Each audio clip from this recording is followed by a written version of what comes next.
제 아내는 결혼 후 저를 따라 지방으로 시집을 와서 아는 사람도 별로 없었고 생전 집으로 누군가를 데리고 오는 사람이 아닌데 퇴근하고 집에 와보니 어쩐 일인지 아내가 웬 여자를 데리고 집에 와서 수다를 떨고 있었습니다. 제가 들어오는 소리에 아내는 왔냐고 인사하고 아랫집에 새로 이사 왔다고 떡 돌리러 왔는데 알고 보니까 중학교 동창이더라고 하면서 친구 딸도 우리 아들이랑 같은 유치원 다닌다고 하며 한껏 들뜬 목소리로 집에 있던 두 여자를 소개해줬습니다. 인사를 하고 반갑다고 하면서 아내가 친구를 만나서 그런지 엄청 즐거워 보인다고 하면서 자주 놀러오라고 말하고는 옷 갈아입으러 방으로 들어갔습니다. 옷을 갈아입고 나오니 아내는 식사 준비를 하러 주방으로 가더군요. 아내 친구와 어색하게 소파에 앉아서 TV를 보고 있었는데 아내 친구가 먼저 얘기를 건네더군요. 친구가 남편이 그렇게 가정적이고 사랑이 넘친다고 자랑을 얼마나 하던지 너무 궁금했다고 칭찬했습니다. 그러면서 엄청 부럽다는 말도 덧붙이더군요. 아내 친구는 자기 남편은 맨날 야근에 주말에도 애랑 놀아주지도 않아서 힘들다고 하더군요. 그러면서 딱히 해줄 말이 없어서 종종 집으로 놀러와서 아내랑 같이 놀아달라고 주말에 시간 맞으면 저희 아들이랑 같이 동네 근처라도 놀러 가자고 언제든 편하게 놀러 오시라고 했습니다.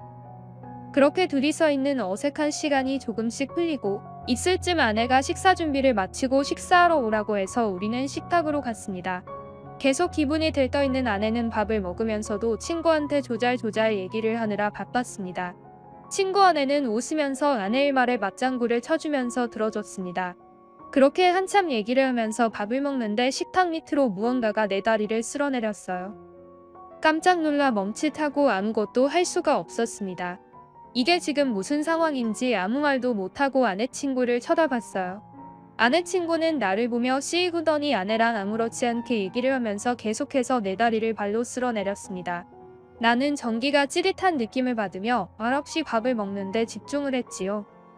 그렇게 식은땀 흐르는 식사가 끝나고 아내 친구는 다음에는 우리 집으로 와서 저녁 먹자며 아내한테 인사를 하고 나한테도 다음에 또 보자고 인사를 하고 눈웃음을 치고 집으로 돌아갔습니다. 결혼하고 살면서 한 번도 겪어보지 못한 상황이 식은땀이 나면서 또 뭔가 스릴이 넘치고 흥분이 됐습니다. 계속 너무 외롭다는 그녀의 말이 머릿속에 맴돌면서 나한테 보내는 신호인가라는 생각에 제대로 잠이 오지 않았어요. 옆에서 아내는 오랜만에 만나서 옛날에 너무 즐겁다면서 행복했습니다. 그런 아내를 보고 있자니 죄책감이 들었지만 그 죄책감보다는 짧았던 그 짜릿했던 시간들이 나한테는 더 컸습니다. 그렇게 일주일이 지났고 친구 아내와 아내는 아이들을 하원을 시키고 집에서 놀다가 내가 퇴근할 때쯤 집으로 돌아갔습니다. 내심 만나지 못해 서운했지만 오히려 잘 됐다고 생각을 했어요. 그러던 중 주말에 아내가 친구 아내와 딸을 데리고 함께 놀러 가자고 했습니다. 오랜만에 놀이공원에 가자면서 신나서 이야기를 하는데 알겠다고 주말에 가서 신나게 놀자고 했지요. 놀이공원을 가기로 한 전날부터 아내가 갑자기 체를 했는지 열이 나면서 아팠습니다. 놀이공원 가는 걸 취소해야 될 것 같다고 이야기를 했더니 아들 녀석이 울고불고 난리가 났지요. 잔뜩 기대하며 놀이공원 가는 날만 손꼽아 기다렸는데 못 간다고 하니 아이들한테는 얼마나 청천벽력 같은 소리겠어요. 아내는 자기는 친정 가서 쉬고 있을 테니 애들 데리고 다녀오라고 했습니다.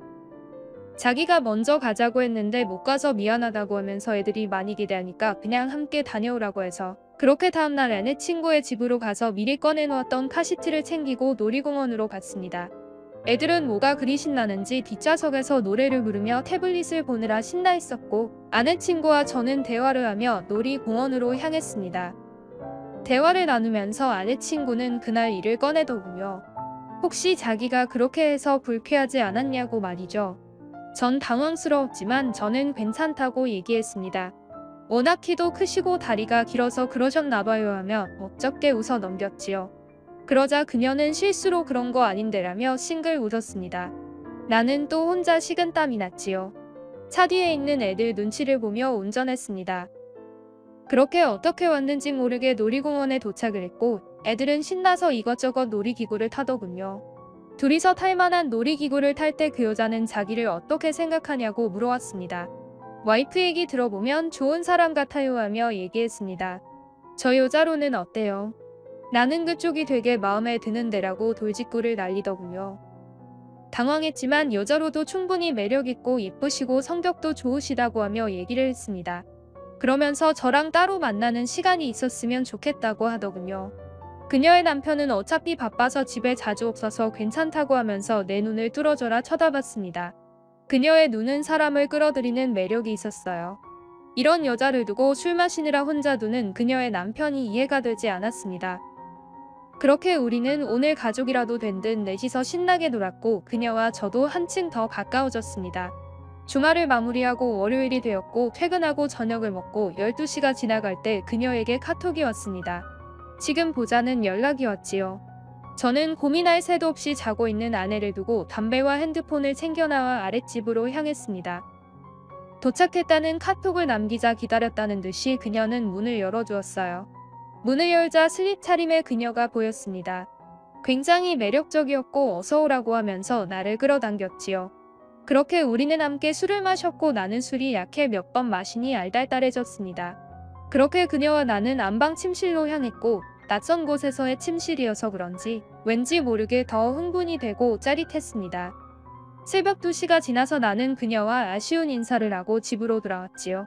그녀는 그렇게 남편이 없을 때 나를 종종 불렀고 저는 그날만 기다리며 아내가 잠들지 않았을 때는 잠깐 친구를 만나고 오겠다고 나와 아랫집으로 향했습니다. 그렇게 우리는 1년 가까운 기간 동안 이런 관계를 유지하면서 지냈어요. 어떻게 해야 서로의 가정을 지키면서 들키지 않을지에 대한 생각을 하며 더 치밀하게 관계를 유지해 갔습니다. 그러던 중 그녀의 남편 직장 문제로 이사 온 지 얼마 되지 않은 시점에 다른 곳으로 또 이사를 가게 되었다고 했죠. 그렇게 그녀는 떠났고 몸이 멀어지니 자연스레 우리의 관계도 끝이 났지요. 다시 일상으로 돌아왔지만 그녀와의 추억이 종종 떠오릅니다.